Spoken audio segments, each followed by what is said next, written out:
Hello out there, all you cool cats and kittens. Today I'm going to go over a little bit of displacement and the velocity problems. I posted a short video yesterday on displacement, but I just wanted to do a couple of examples, and I'm going to go back to your 1.1 notes. We already went over the first one and how you got that answer, number 2. But I'll do number 3 for you as well. Here it says Zach runs 4 times around a 400-meter oval track. So if you are around a track, doesn't matter how many times you go around it, your displacement is still going to be 0 because your starting and your stopping point is the same. So your displacement is the difference between the beginning and the end. So if Zach starts on the track, goes around it 4 times, and you know how tracks are circular, cyclical around, that displacement will be 0. Your distance is the total traveled. So here, if you went 4 times, a 400 track, that means that your distance is a total of 1,600 meters. So that's where I'm going to stop with displacement.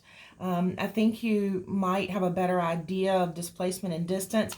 And I want to move on to the math with the first formula that you receive. This is going to be the first of many formulas that you have, but we'll start with the basic formula of the velocity equals distance divided by time. So this is velocity, speed, for the formula sake, distance, and time. Your speed is measured in meters per second, distance is in meters, and then time is a unit of seconds. So that's why this is meters per second, because this is meters divided by seconds.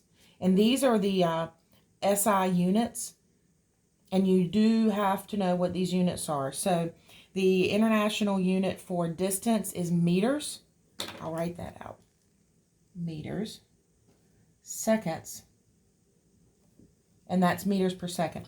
Now, some of the tough part people may have is how to rearrange a formula.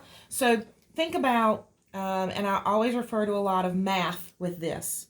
So if you have 2 equals 4 over x, and in math class you have to solve for x, you know you have to bring the x up, isolate the variable, and then bring the 2 down to divide by 2.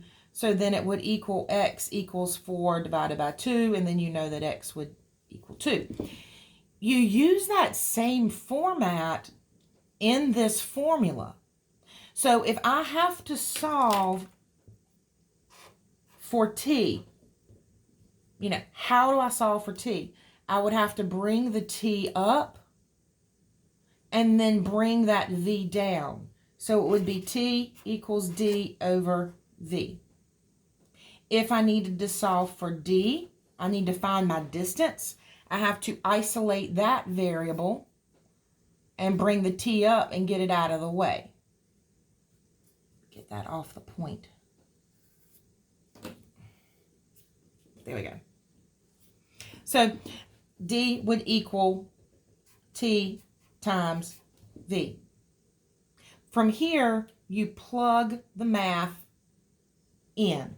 So I'm looking at your notes that I posted, and I will post all the answers for this, but these were the 1.1.2 notes, in case you needed to know this, speed and velocity.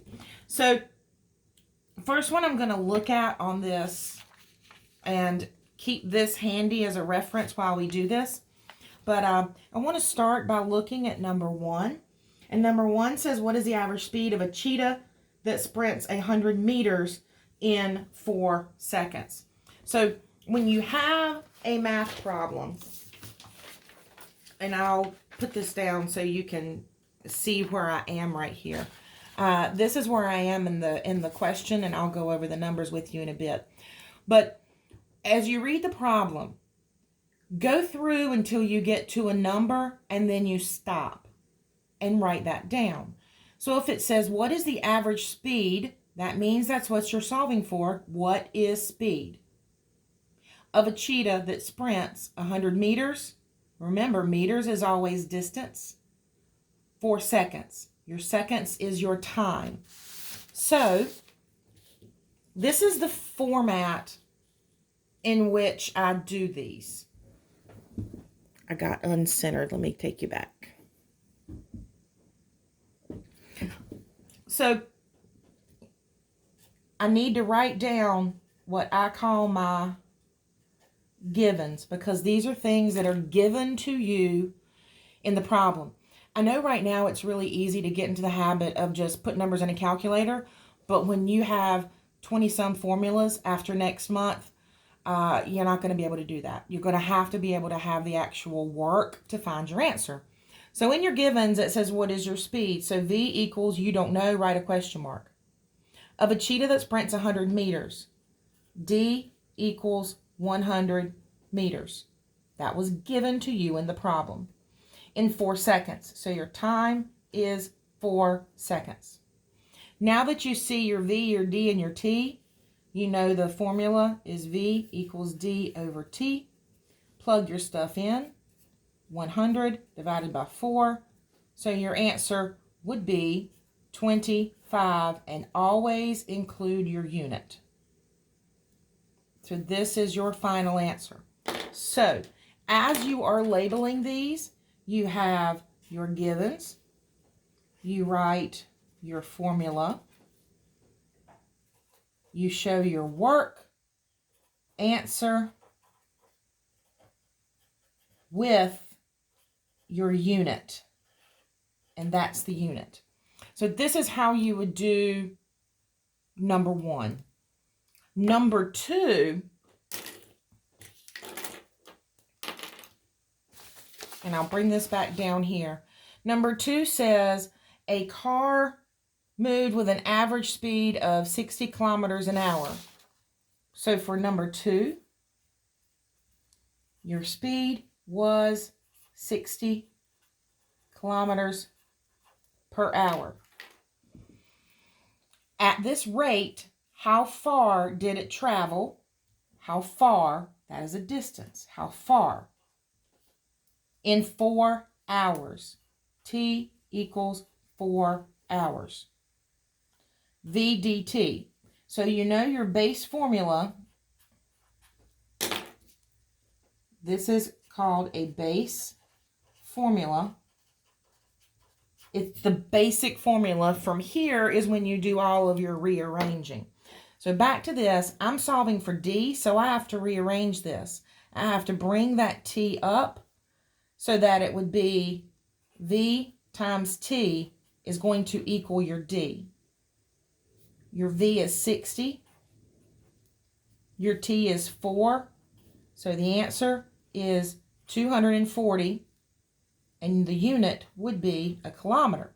Because if you have hours, kilometers per hours, what's left would be kilometers. That is how you do these problems. This is where I'm going to stop in the video for today. I just wanted to show you the math of this. Please continue to communicate with me via email, Google Classroom, whatever you need to do. My number, you all have my number to call, text, message, keep up with your assignments. And I will be posting about every day. Things are going to be going online, so keep check. Just a reminder, US Cellular has now extended free data and data overages through July 31st, I think it said. And that applies to all of the plans. So if you have US Cellular, don't have any reason why you can't do your work on your phone since you're going to have unlimited data. Please reach out to me if I can help you with anything, and have a great Friday.